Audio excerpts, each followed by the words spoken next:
So we just run a few calves into weigh here. So I'm going to try and drive this first time going. So I'm going to go new session, quick start, options down here, and we're going to call it. We're just going to call it embryos because we've just run a couple of embryo calves in, and then done. And we're not drafting at all. We're just going to check them. So that's me done. Save. And so it's ready to go, and I've got my wand here. I've turned it on. It's already connected, isn't it? Because we did that earlier.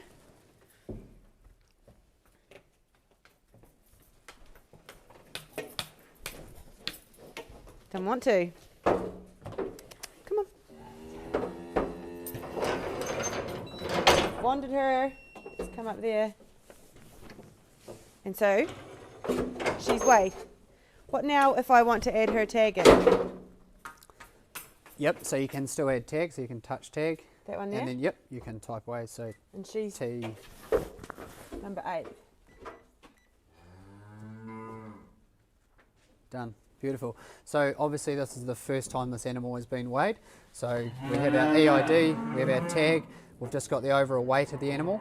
Because it is first time, there won't be any growth rate data, but an advantage of pulling that old data from other systems, straight away if this animal had been previously weighed, then yes, you would see some growth rate data there. So it would represent current gain and overall gain within those fields.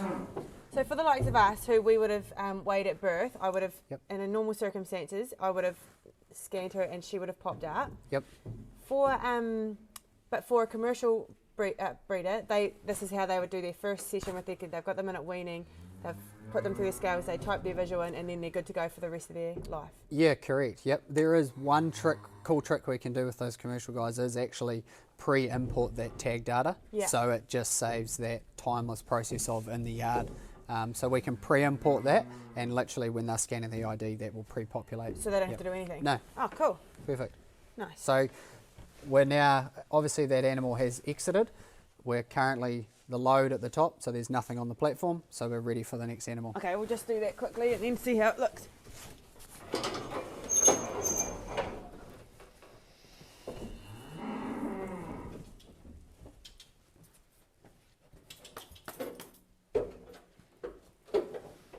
So our next one's in.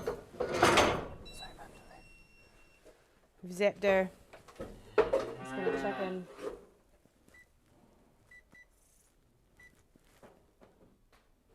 She's away.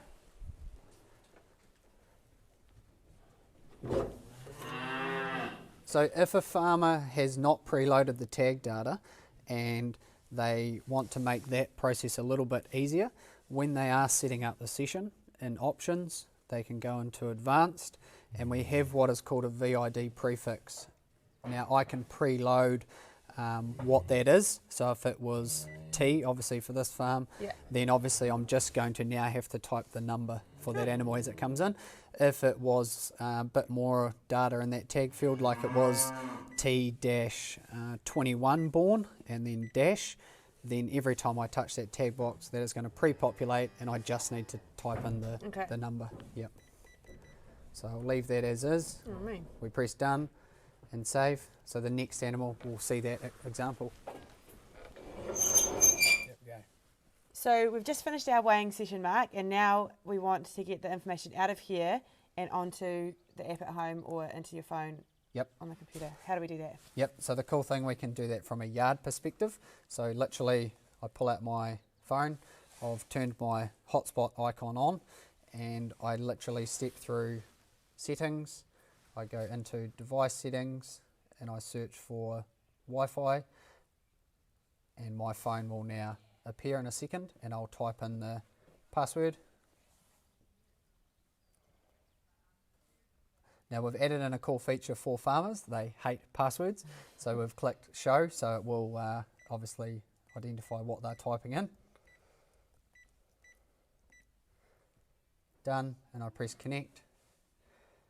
So this is now setting me up to a Wi-Fi network that will allow me to synchronize the data. So this is the one-off. This is one-off, or you do this every time for hotspotting? You will do this every time you finish a weigh session. So as you see now, we've got our connection to my iPhone, we've got our Wi-Fi symbol down here, so we have connection. I press done, and literally we have our cloud symbol here, which I would press, and that would synchronize the data straight to the cloud. Another advantage is if you can take the Wayscale home, it will remember your home Wi-Fi. You'll get the same icon there. Once you have that, you literally press the cloud, and happy days. Mm-hmm. So Mark, we've just run through our sessions with this gear that we've been looking at, and I know for a fact that most farmers will be thinking, gosh, is this going to be simple? What kind of support is there? Yep. What have you guys got to offer for us that are thinking they want it, but it looks too hard? Yep. So with the partnership between Gallagher and Angus New Zealand, we're really keen to help that process as much as possible. So we have 10 territory managers across the country that can support that from an on-farm perspective, but also internally we've put a big focus around our software support. So that is a designated multiple resource at Hamilton now, so they can link into computers or support network that way. Yep. Cool. So. And from Angus New Zealand perspective, I guess we're going to be doing this is the first of many videos, isn't it? We're going to do a few more on farm in critical times of the year. Yeah, which is exciting, right? So if we can align them to key seasonal activity that's really relevant to the farmer, I think that's quite key. We're mindful of not bombarding them with a whole lot of detail that's not relevant for this time of season. That's where I think we can get some real value cool. out of the partnership. Yeah. And then having them somewhere where they can go back to when they need them as well. Eh? Yeah, correct. Yeah. Like let the farmer explore it and self-help. Yeah, which nice. is cool.